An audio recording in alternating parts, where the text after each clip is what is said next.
In problem 2.7, we are given sort of a wave function psi of x comma 0 defined at t equals 0. And this is a piecewise function where from 0 to a half we are defining x to equal, or we're defining psi to equal the proportionality constant a times x. And from a half to a, we are defining it as big A times little a minus x. So our first goal is in part A to sketch this wave function and determine what A actually is. So let's start by sketching it. So since this is a piecewise, we have to look at it from two sides, sort of from 0 to a half and then from a half to a. So let's define A to be on this end to be right here. So, and let's graph this in red actually as well. So starting with the interval from 0 to a half, we know that a is a constant that has no dependence on any variables. So because of that, from 0 to a half, we just have a linear function with a constant slope, which is defined as a. So let's do that. And let's sort of mark that this is at the point a half. All right, now let's analyze sort of the second half. So a times a minus x. And we know that this is, we can just distribute this, and this is actually equal to big A times little a minus big A times x. And once again, we have sort of a linear function with a constant slope, this time negative a instead of a. And this one starts at some positive sort of y-intercept, which is defined by big A times little a. So we can sort of take advantage of the fact that one of the requirements for psi in general is that it has to be continuous. So because of that, we sort of necessarily require that psi of x equals a half has to equal sort of the same value going from the left and going from the right. So because of that, and combined with the fact that sort of the slope of this is just the exact same as the slope of the 0 to a half side, but just inverted to negative a instead of positive a, this is just a triangle where both of these two sides are equal. The next thing that we want to do is to find the normalization constant a, and we just do that through the normalization process that we've done many times before. We start by sort of setting the requirement that the magnitude of psi squared is a probability constant or probability distribution, and therefore must follow the rules of one, meaning that the total, which is the integral from 0 to a, must be equivalent to 1, because if you sum up all of the individual probabilities, you have to get a total probability of 100%. So this is a piecewise function. So when we do this, this is going to give us two integrals. So let's write that out now. The magnitude of a squared, and this is going to be multiplied by our double integral setup. So starting with the integral from 0 to a half of x squared dx, and we're going to add on the second piecewise from a half to a, and this one is going to be a minus x squared dx, and we require this to equal 1. Now, these two integrals are both pretty trivial integrals. The first one is just x squared, which goes to 1/3 x cubed. The second one, we can just sort of expand the polynomial, get 3 terms, and integrate all of them individually.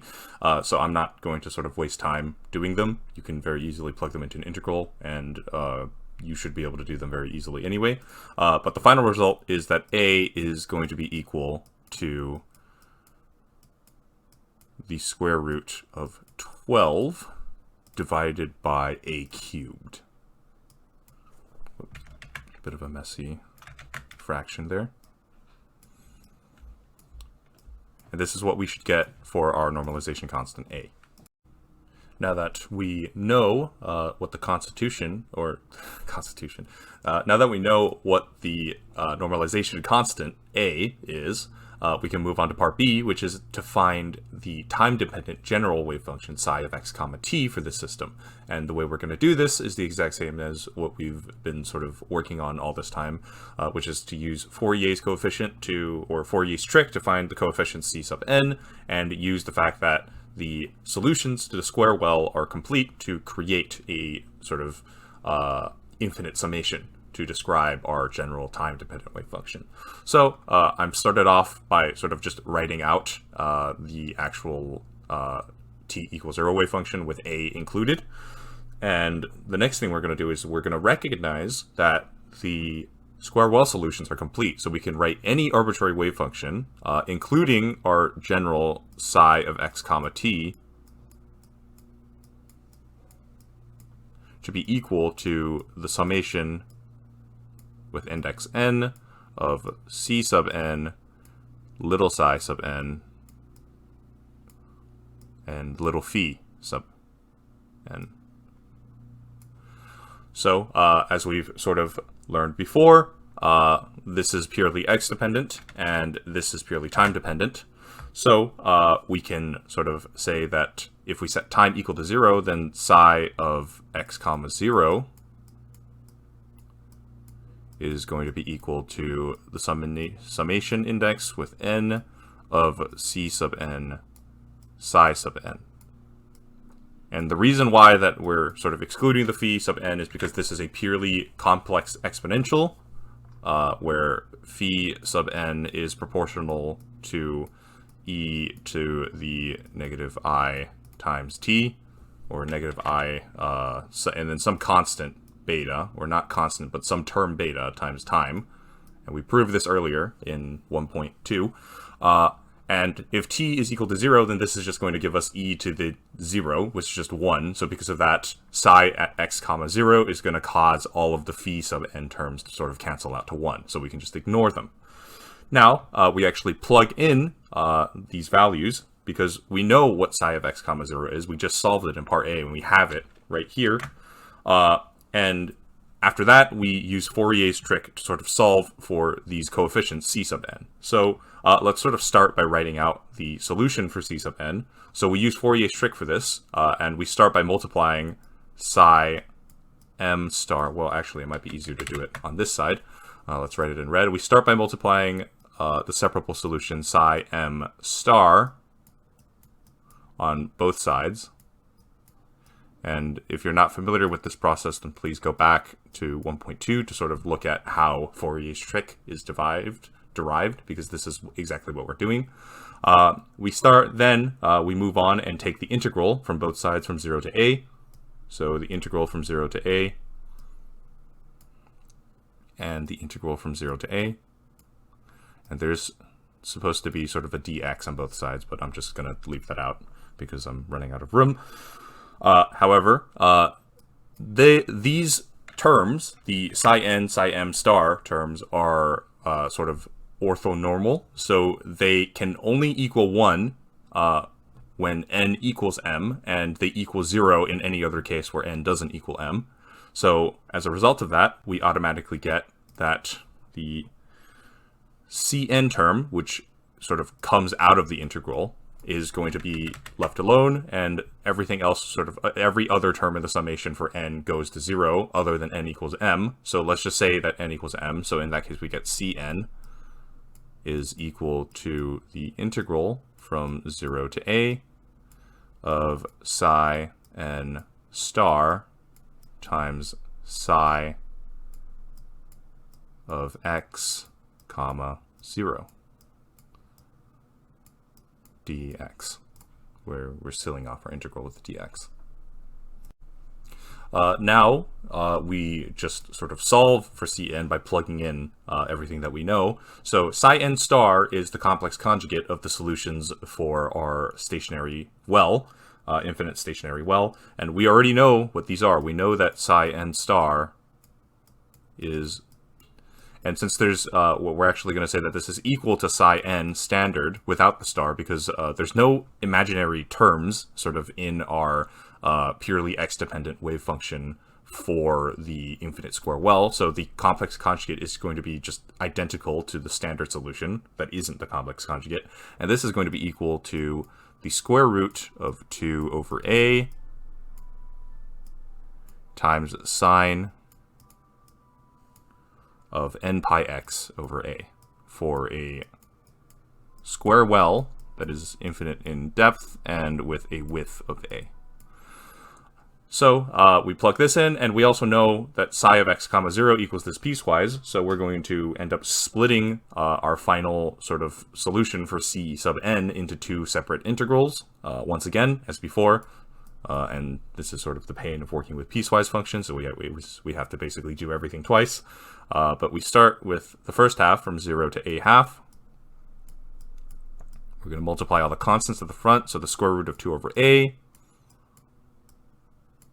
And then we're going to multiply by the normalization constant a, which is square root of 12 over a cubed.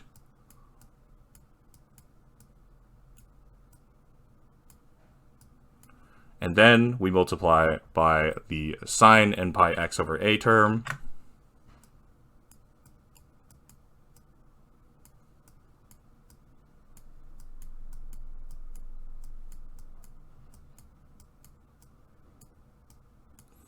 We cap this with, finally, the x term.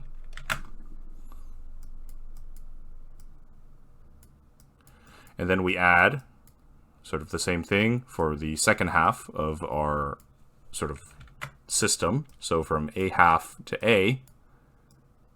And the constants at the front stay the exact same, and so does the sine of n pi x over a, so we're just going to copy that and move it over. And the only thing that changes is that we go from x to a minus x.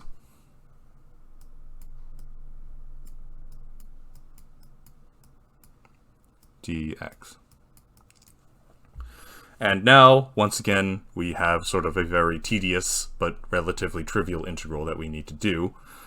First off, we have a square root of all of these things sort of move out to the front, so we can instantly sort of do that. And we get, let's see, square root of 24 over a squared. So I'm not going to bother to simplify this as square root because I'm lazy. And we have the integral from, the integral from 0 to a half of x sine of n pi x over a dx. And we're going to add it with the integral from a half to a of a minus x times sine of n pi x over a. And very annoyingly, we see that we're dealing with three separate integral terms, all of them relatively trivial to do. This first one right here can sort of be solved using integration by parts, because it's just x times sine of something times x, which is a very simple thing to integrate. The a minus x sort of distributes onto the sine, so this is going to split into two integrals. The first one, a sine of n pi x over a, is even easier because it's just the sine integral. The second one is negative x sine n pi x over a, which is solved the exact same way as in this first integral, where we just use integration by parts. And then I'm definitely not going to do all of this because this is going to take forever. But once you sort of solve everything, you should get that c sub n is going to be equal to 4 times root 6, all divided by n squared pi squared, and then multiplied by sine of n pi over 2. Now that we know sort of what our Cn actually is, we can sort of go back to this general function, which is big psi of x comma t is defined as a linear combination of c sub n, little psi sub n, and little phi sub n, and we recognize that since these functions are complete, we can have big psi of x comma t be literally anything, and that includes the solution that we want for part B, and then we just plug everything in. So let's sort of do that. So little psi sub n and little phi sub n are the solutions to our infinite square well, and we sort of already have them. So first off, we know what little psi sub n is because we literally wrote it down earlier. Little psi sub n is equal to, whoops, I'm sorry, that's a very messy n. Little psi sub n is equal to the square root of 2 over a times sine of n pi x divided by a, where a is the width of our infinite square well. Little phi sub n, I actually forgot, so I'm going to pull that up right now and sort of shove it in. Let's see. Here we are. Little phi sub n is equal to, little phi sub n is equal to e to the power of negative I over h bar times e sub n times t. And we also sort of already know the energy values for the infinite square well, so I'm going to pull that out and write that down as well. So the energy levels, which we solved earlier in sort of 2.2, is h bar squared k sub n squared over 2m, where we know what k is. We solve for k in that section, and it gives us n squared pi squared h bar squared over 2m squared. So if we shove all of this in, so we have Cn, we know psi sub n, and we know phi sub n, we can just throw all of this together, and our final wave function psi of x comma t is going to end up equaling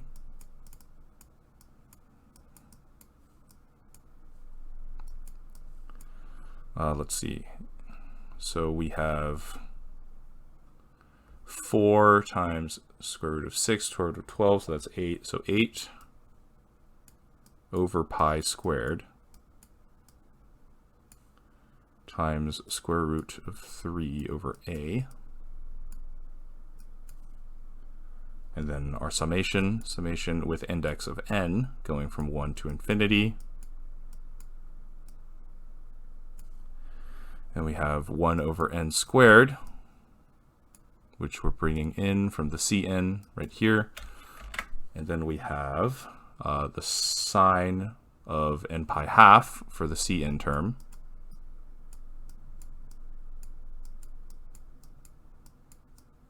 And then let's multiply by the sine of n pi x over a from the little psi sub n term.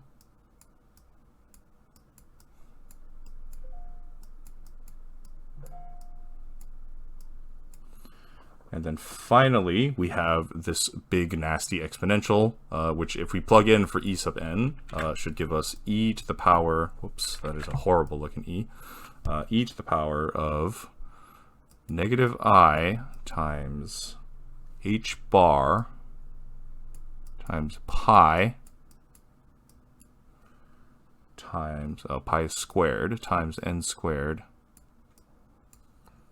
and then times t, and all of this divided by 2ma squared.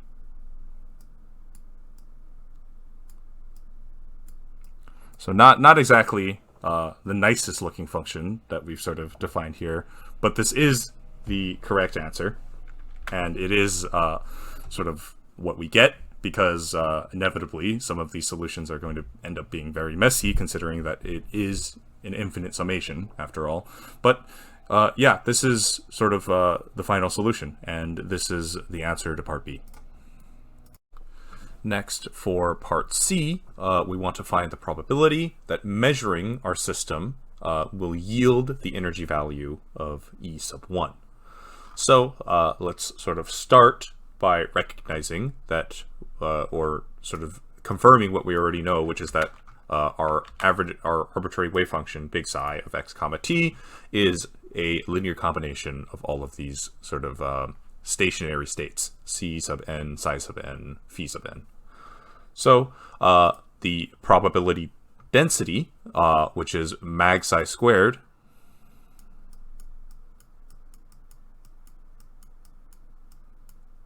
is going to be equal to all of these individual terms with their mag psi squared. So this is going to be equal to the summation under n of mag Cn squared mag psi n squared mag phi n squared. And earlier on in the section, it was already shown that sort of C sub n mag squared, the magnitude of C sub n squared is actually the probability of a measurement of this state resulting in it collapsing into the corresponding psi sub n state. And to show that, or to sort of prove it, we can sort of recognize that, first off, these time-dependent phi sub n terms, they're purely complex exponentials. So if we take sort of the magnitude squared, this is just equal to, so the magnitude squared of any function f is, any function f is equal to its complex conjugate, f star, multiplied by f itself. And this comes into play, it's not just f squared, because we're dealing with complex terms here. So this is the rule for taking the magnitude squared of complex terms. So if we have psi of sub n equaling something like e to the negative I alpha t, where alpha is just some arbitrary constant that I don't care about, then the magnitude squared of this is going to be this times e to the positive I alpha t. And these two just cancel out to 1. So automatically, we can just sort of start by ignoring this. So now that we know that sort of the phi sub n time-dependent terms cancel out to 0, the next thing we can do is we can sort of prove that C sub n magnitude squared is sort of the probability of being in the corresponding sort of separable solution. So if we recognize that if we take the integral from 0 to infinity of both sides, then the integral from 0 to infinity of the magnitude of psi of x comma t squared dx must equal the integral from 0 to infinity of the magnitude c sub n squared magnitude psi sub n squared times dx. And first off, this automatically goes to 1 because it's a probability density and we require it. So by definition, this must also go to equal 1. And since the sort of separable solution psi sub n terms these terms already integrate to sort of 1, because the integral from 0 to infinity of this already normalized sort of separable x-dependent solution for the infinite square well is equal to 1, then that must mean that the magnitude of c sub n squared must also equal 1. So therefore, c sub n squared is effectively sort of also its own probability density, or not necessarily a probability density because it's discrete, since we're counting indexes with n equals 1, 2, 3, 4 instead of a continuous spectrum. But this is effectively telling us the probability upon measurement of our sort of general wave function, big psi of x comma t, being in one of these stationary states, which is little psi sub n, little phi sub n. So the probability to return e sub 1 in that case is just going to be equal to p of e sub 1 is just going to be equal to the magnitude of c sub 1 squared.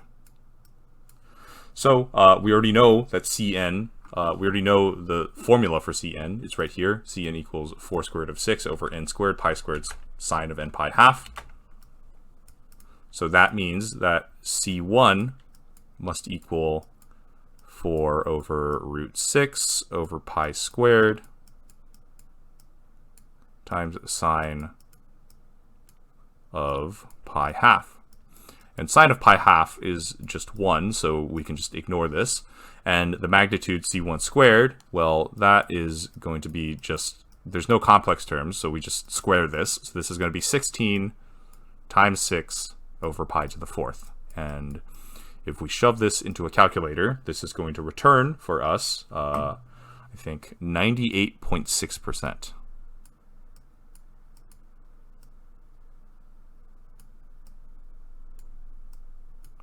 And this is our probability of returning E sub 1 upon measuring the energy of our general wave function.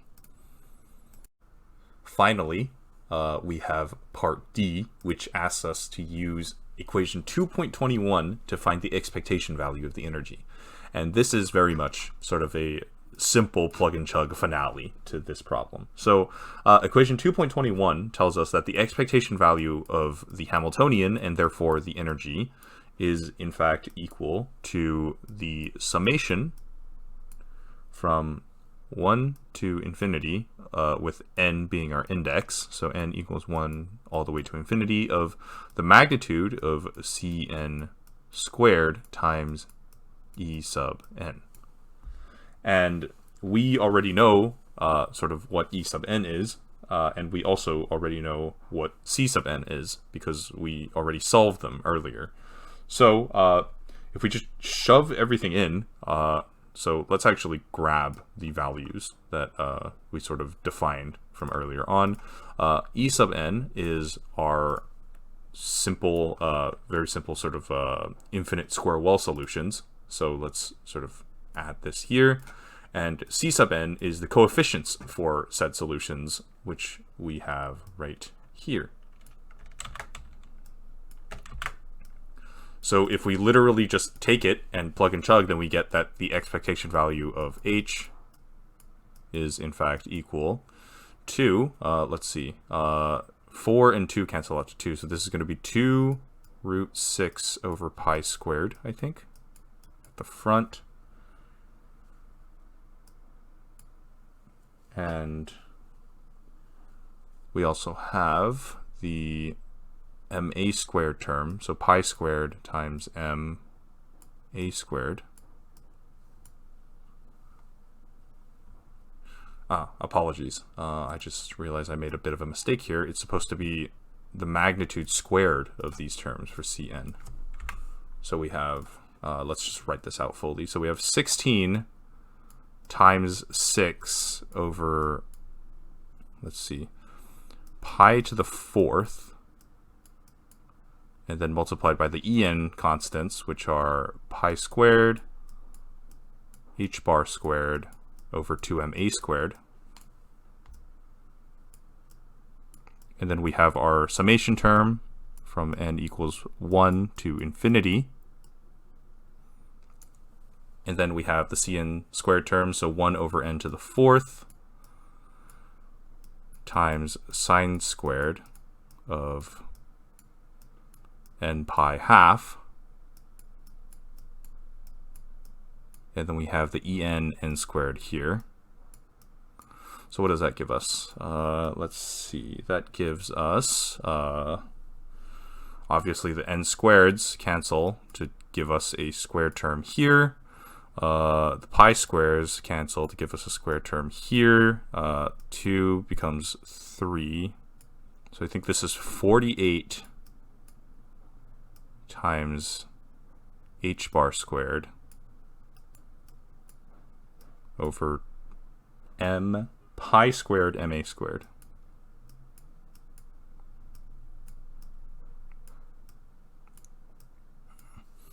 And then this is multiplied by the summation from n equals 1 to infinity. And this remains with us having 1 over n squared times sine of n pi half.